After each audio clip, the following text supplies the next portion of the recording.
Hey everyone, welcome to the Bible Belt Bros podcast. I'm always curious how you're going to open the podcast. I never know until I just start talking, actually. Andrew, you were complaining about how many Christmas decorations we have in our house. My wife took a day off work to do all this, so I didn't have to. It literally looks like Santa came in here and just vomited all over the place. I guess this would be a Christmassy episode, right? Why not? I mean, sure. Let's talk about Jesus, Andrew. Let's get into the topic of the Lord. The 10-pound, 2 ounce, or whatever it is. Baby 10 Jesus. pound? I don't know. What was Baby Jesus on Talladega Nights? I don't know. I think I've seen 6 that movie pound, maybe. twice. I've seen it once. 6 pounds is tiny. It was probably 10. It was probably like something big. I think Carson was like 7 pounds something when he was born. Dear 8 pounds, 6 ounce. That's not bad. Newborn baby Jesus. 8 pounds, 6 ounce. That's pretty, standard. I mean, that's still big, I think, but I think that's what Izzy was 8 pounds. 8 pounds. I'm pretty sure. Sorry, Lisa. Jeesh, that had to hurt. Let's just talk about the first thing. Most people know this by now because everybody likes to bring it up. But, guess what, Andrew? Jesus was not born in December. What? Because he was born around the census time. So I think people are saying somewhere Augusty is kind of the... So if you have an August birthday, then you are more like Christ than me. Because I have an October birthday. Oh, yeah. Well, Google says he was born December 25th. And Google's never wrong. Oh. I literally just typed, when was Jesus born? and it says Christmas. December 25th. That's funny. But I think historically, because it was... If you look at the times where they took the census and yada, yada, yada, it was probably closer to August. And that the wise men didn't actually show up in the manger. Yes. Well, was Jesus like about 2 years old when he was born, right? Yes. Wait. Yes, he was 2 when he was born, Dusty. He was about close to 2 years. That's why what's-his-face killed all the babies. Right. 2 and under or something. Oh, so it says, now in the 6th month, the angel Gabriel was sent by God to a city of Galilee named Nazareth to a virgin betrothed to a man. So the 6th month is when Mary became pregnant. So 9 months after the 6th month. So is it the same... So the 15th month. Is it the same 12 calendar? Which would have been March. I've always been told that it was like Augusty, but maybe it was by somebody with an August birthday, and so they just wanted to be more like Jesus. What if you started asking, instead of people like, hey, when's your baby due? Saying, like you just said, hey, when was it conceived? Right. Like, when do you ever want to know that answer? Well, that's still only a 2-week to a month guess. Yeah. So, anyways, this, we now have 3 dates, because now September comes in. Mid to late September. So we have mid to late September, March, or December 25th. So nobody really knows. Nobody really knows. Yeah, no, it's just a guess. But if you look more at the time frame of that. Sorry about you, but you're celebrating Jesus' birthday, not on his birthday. How would that make you feel if somebody celebrated your birthday, not on your birthday? Disappointed? Or excited? I don't know. Why not both? Well, we don't celebrate Jesus' birthday in August. We should have like a... Well, because it was September, March, or December. We don't celebrate his birthday in September either. Or March or December. Well, I guess we do December. Why don't we just do 3 Christmases? Right? I would love that. Just to get them all out of the way and make sure that we're on the right one. Dude, I would love that. You would love that? 3 Christmases? Then we don't have to take the lights down. We can leave the tree up. I get presents year-round. Get presents. Well, when you get older, you just buy yourself whatever anyway. I do, but I still get presents. Then maybe socks, but they're still presents. So also one of the things we want to talk about Jesus, Andrew, is the fact that he was a blonde-haired, blue-eyed, white dude. That's right. Living in the Middle East. Yeah, so I was just sitting, I don't even know where I was at this week, and I was like, what does Jesus look? Why do we not know what Jesus looks like? Because books today, they describe people to the T. Mm-hmm. How come the Bible doesn't describe what Jesus looks like? You have all these facts written about Jesus, but we don't know what he looks like. What we do know is he was of Middle Eastern descent, and so he is not blonde-haired, blue-eyed, white baby Jesus. Most likely a dark-complected dark hair, dark complexion. Dark hair, dark eyes. Did Jesus bleach his beard? Did he have a beard? Yeah. Probably had a beard. Most likely, Because but Old Testament law, like, you couldn't cut your hair or something. yeah, but Jesus came to disregard. But he the still Old like was Testament. living under the Old Testament law. He was changing. Because would the that law. have been a sin? If Jesus cut his beard. I mean, in Old Jesus worked on Testament was- Sabbath, That's true. so clearly So you're he saying wasn't. Jesus sinned. Clearly, the Old Testament law was disregarded when Jesus came, and I think that was his mission. That was his point. Is I'm here for you. You don't have to obey those old laws anymore. And let me prove that point by healing this blind man on the Sabbath. The things that we come up with, Right? that we have no factual Idea. thing to back up. We just know bits and pieces, which get us in trouble. What somebody complained on Facebook yesterday about, I know enough to be dangerous. Oh, it was my brother-in-law. He was like, I hate it when people say, I don't know much about this, but I know enough to be dangerous. Right. And that's kind of what That's we know what we about know. the Bible. Yeah, we know enough to be dangerous, Matt. We know enough to be like, okay, we know enough to ask the questions that people don't like to answer. Right. And they just get mad at you for asking the We also know enough to lead people astray. That's true too. So with everything, even with your pastor speaking on Sunday morning, always fact check it. Right. Don't take what your pastor says for Have Snopes pulled up. well, obviously you don't have Google because Google says Jesus' birthday is in December Right. 25th. But always fact check with the Bible, through prayer, through meditation.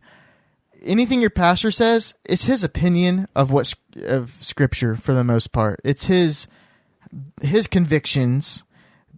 That His doesn't necessarily interpretation. mean it's 100% truth. Right. And so things that we say on this podcast more likely Are true. no. Things on this podcast that we say are more likely wrong. So definitely double check, triple check us. You don't even have to double check, really. You probably just that doesn't even sound Yeah. right. Sometimes I say it, and as I'm saying it, go, I don't know if this is gonna make the final cut here. This is, And it usually does. usually, because we want transparency. Right. We're not trying to put on this front. So anytime I say something stupid like Jesus was born at 2 years old, we're going to leave that in the podcast because that's worth the transparency factor of it. So. That's right. Wait, hold up. Did Jesus wash his clothes? Did he wear deodorant? Probably not because they didn't have deodorant. Man, they would have been a stinky bunch. Was Jesus sponsored by Old Spice? He could have been. That's a good one. I bet he was. He was the first official sponsor, Yeah. Old Spice. Yeah. You don't have to worry about double checking that. Yeah, fact. that's 100% true. Truth. We triple checked that one for you. Did he use Tide? Did he use Tide Pods? He calmed the tide. He didn't like tides. Oh, so he didn't use Tide. No. Okay. He was not about tides. So what did he use? He wanted to walk on a nice smooth. That's right. So what did he use then? Gain? He gained followers. There we go. He gained Jesus, official sponsor of Gain detergent And Old Spice. and Old Spice.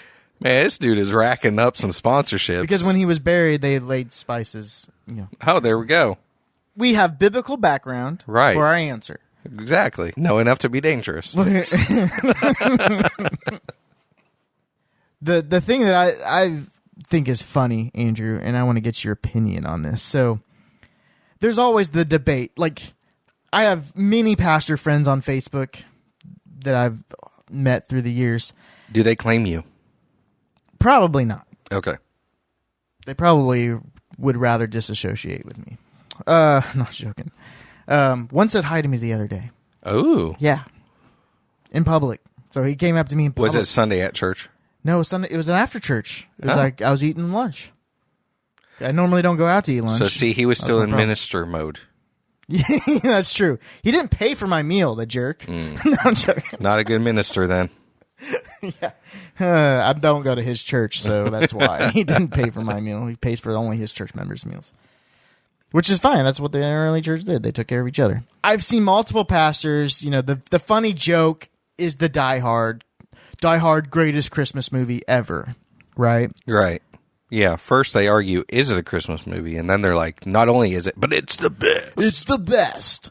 But what I think is funny, Andrew, is that I've grown up hearing, don't watch rated R movies, too sinful.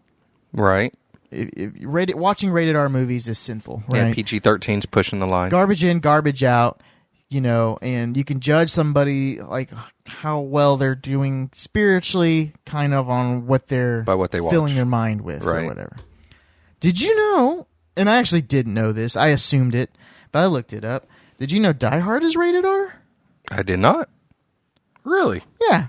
So when now I look at this and I'm like, all these pastors promoting Die Hard, and Die Hard's rated R. So they're contradicting So themselves. there's a little bit of a contradiction there. Like, wait a minute. Now, but you're gonna justify it by going, well, I watched the TV version, but I had a wise pastor once say to me, I don't know, I didn't listen very well, but he said something about like, because with music, I just listen to the radio edits. And it was like, well, do you just listen to, do you go through poop to find the good nutrients? No, you go to the good, something like that. I don't know. Don't look at me like what? That. Basically, like, do you go through crap? Would you eat crap because there's some wholesome song in the crap? How hungry am I? And so I'm probably butchering it, and we'll probably get a strongly worded letter later, but the idea was like, I just thought it was funny, like, okay, these pastors or not just pastors, but Christians in general, leaders in church, worship leaders, all that kind of stuff, not just senior pastors, but it's just funny, like, wait a minute, like, you're going to basically say this movie's okay to watch.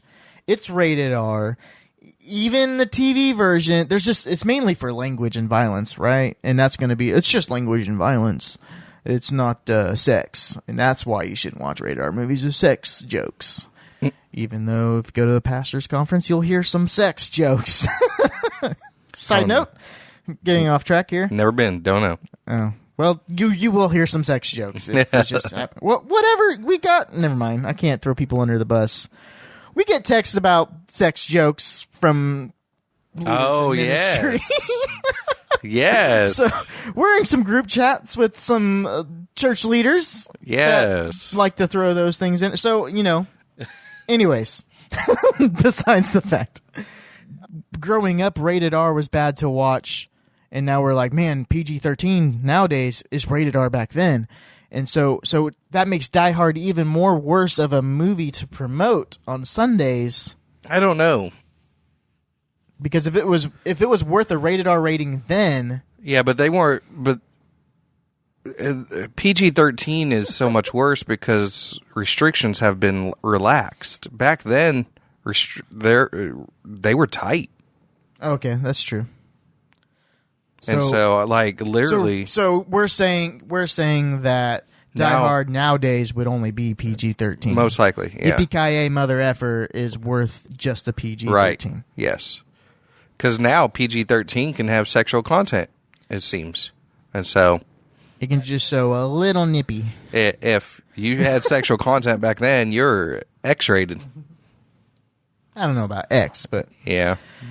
And so then that brought me the question, because of the yippee-ki-yay mother effer, right? Right. Have you seen the unnecessary censorship videos? Yes. And so those are funny, right? They're funny to watch, like a pastor preaching, and then you unnecessarily censor him to make it sound like he's cussing. But if cussing is wrong, which I believe you shouldn't, is using it for your church meme of fake cussing, even if you don't actually say the word, but you beep it so the word pops in my mind, because I have to fill in the blank, of why it's funny. So basically, you as a pastor have made me cuss in my mind. So I have now sinned. Because of you. Because you're trying to be funny and relevant. I just thought of that. Like, I guess I just have random facts today, but like these are all just like funny conversations I've had with my wife in the last few days. Is like, wait a minute, Die Hard's rated R, but yet we're not supposed to watch rated R movies. That's a sinful thing to do. But yet we can, as a house church, watch that movie together because our pastor watches it. You know, your pastor watches it. Your house church elder watches it. You know, like our church is a little backwards. We've been called the Redneck Life Church for a reason. So. Oh yeah, we're 100%. Yeah. So Redneck Life Church, 100%. Who is more holy or dusty? Elders or the pastor? Because the elders are over the pastor. So should they not be...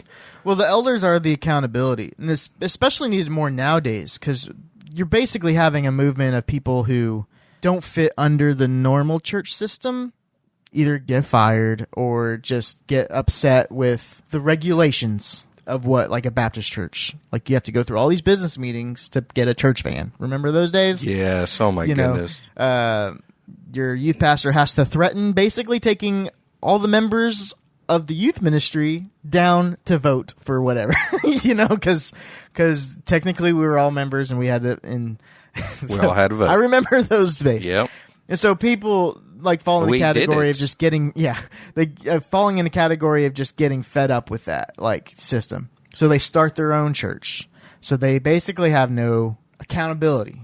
And I think that's what the elders now are really important because like growing up in our Baptist church, they didn't really, you voted on deacons, but you had no idea what the deacons did. It was just a status thing than anything. Right. But nowadays I think there is a call for elders to hold their pastor more accountable because a lot of them are starting churches that they don't have that accountability there. Yeah, but when your elders are themselves continuously sinning and not trying to change their ways, can they really hold the pastor accountable? I mean, they're essentially in the position as a status, not for the true biblical meaning, in my opinion. Right. Or like what qualifies you as an elder. Right. I think that's really like what... It's just so hard, right? Because you're basically judging people based on your belief system. I can just go on I went on a freaking 10-minute rant before the podcast started, Andrew, and now you're bringing up the rant topic, and I just another rant topic, yeah. Well, it kind of goes along the lines of like, how can I judge you for thinking this is right or wrong? Well, so to me, when I don't, it's black and white. I mean, there are some things that are black and white. I mean, there are some things the Bible clearly says do not do. And so, I mean, those are black and white. So that's more or less what I'm judging people off of. I'm not judging people off of the murky content, just the clear content. For instance, what? Like, what would be a clear content? Like cussing. Okay. Not only just cussing, but cussing at church. I'm like, are you kidding me? The one place that you should really try to be above reproach is here. Andrew, the church is in our heart. It's not the building. It's true, and we are the church. We don't go to church. We go to a box. Remember That's right. That. We go to. Our church calls it a box. Yes. Because we want to think outside the box.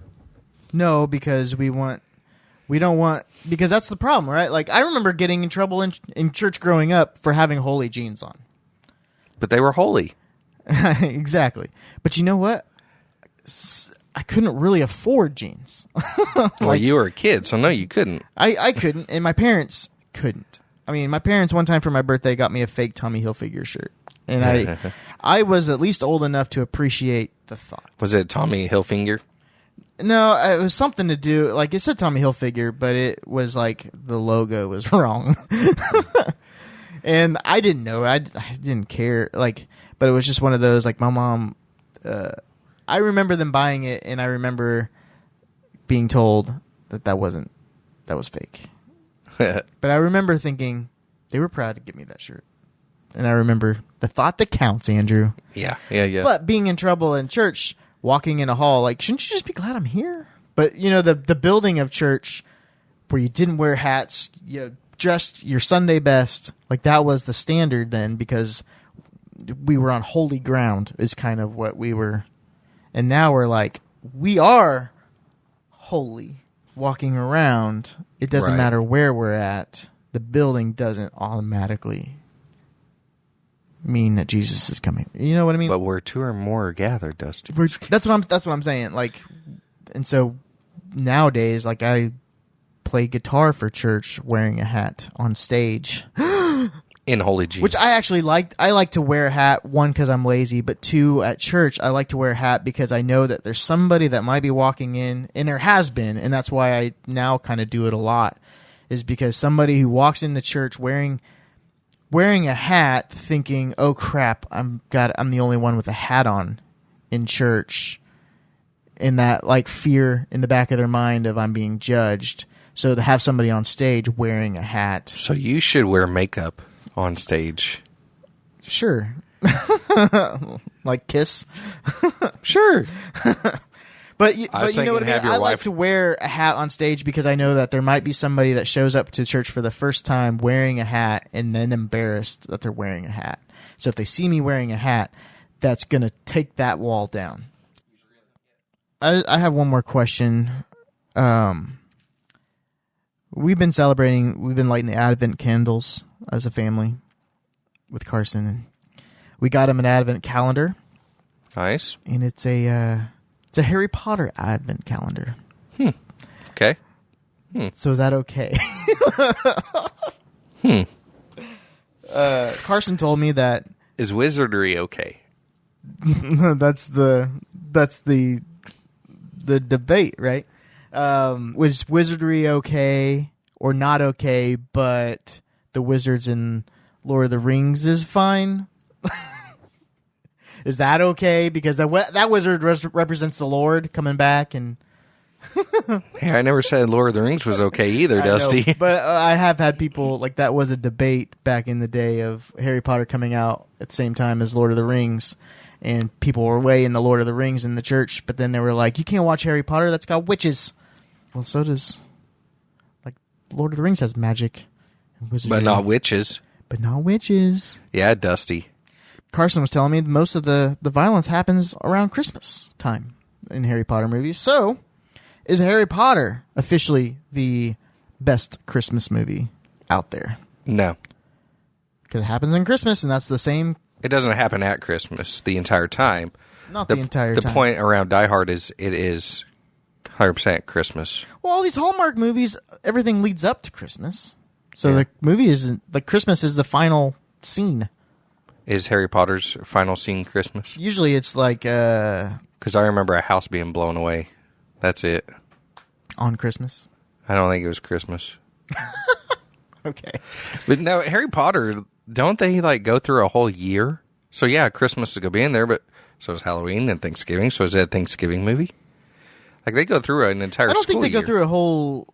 I guess I could see that, yeah. The first one... I don't know if the other ones always go through. I don't know. I've only watched the series once. I watched it recently because we went to Harry Potter World with Carson, and that was super fun. So you are allowing your son to be into wizardry. Yeah. And guess what? He knows it's not real. You should tell some of these old people that. I know. I was at Sam's Club the other day, and the line was super backed up. And when I go to Sam's Club, I use my phone. I scan everything, and I check out on my phone. Mm-hmm. So I don't have to go to a register, and I don't have a receipt. Lisa was asked, what is taking so long? And I go, these old people. I was referring to the door checkers, the people who check your receipt and everything, and the ones who don't know how to scan your phone. Yes. But I was surrounded by a bunch of old people with their shopping carts, and they're like, go ahead. You can go ahead. I was like, well, okay, thanks. Sure, fine, I'll go. Yeah. The funny thing is, one, I didn't even process it at that point. Oh. I thought they were just being nice because I literally had one item in my hand. And so I thought they were just being nice. It wasn't until I got outside the door and thought about what I said. You're such a jerk, Andrew. I was like, your elders. Was that what it says? No, that's not black and white. That's not black and white. Let's, I guess, ask the question so we can get the likes. Is Die Hard a Christmas movie? Is Harry Potter a Christmas movie? What is the greatest Christmas movie? Whatever questions I need to ask to get a like and a subscribe. Let's get it on. Wait. Bounce. No. But let us know. It'd be interesting conversation. Yeah, what are your for sure. thoughts? I already told you what my thoughts were. Oh, you're asking. No. Yeah, I'm asking them, Dustin. People. Why is it always about you? Why do you make everything about you? Because Come we're on. at my house. Yeah, and? That's it. Okay. And you're looking at me while you're talking. And so how am I supposed to not know? I'm actually looking past you. No. I'm looking through you. This is awkward. Have you ever been in that moment where somebody waves and you wave back? Yeah. And it's You realize it's somebody behind you? it's okay. Sorry about that. Yeah. I was waving at the person behind you. Wow, what you? Whew, just an awkward moment. We were just, All right, thanks for tuning in. We have a guest coming up. That pastor rebuttal. Oh, yes. We got a pastor that's got a. We're gonna put him on a hot seat. Yes, he wanted to come on the show, so let's do it. Let's do it. He's got some Brown fighting chicken, words. brown cow. Actually, he probably doesn't even remember why he's coming on the podcast. He's just gonna show up, and we're gonna Bombard him. with questions. All right. If you have any questions for us to ask, let us know. See you guys next week. Take it easy.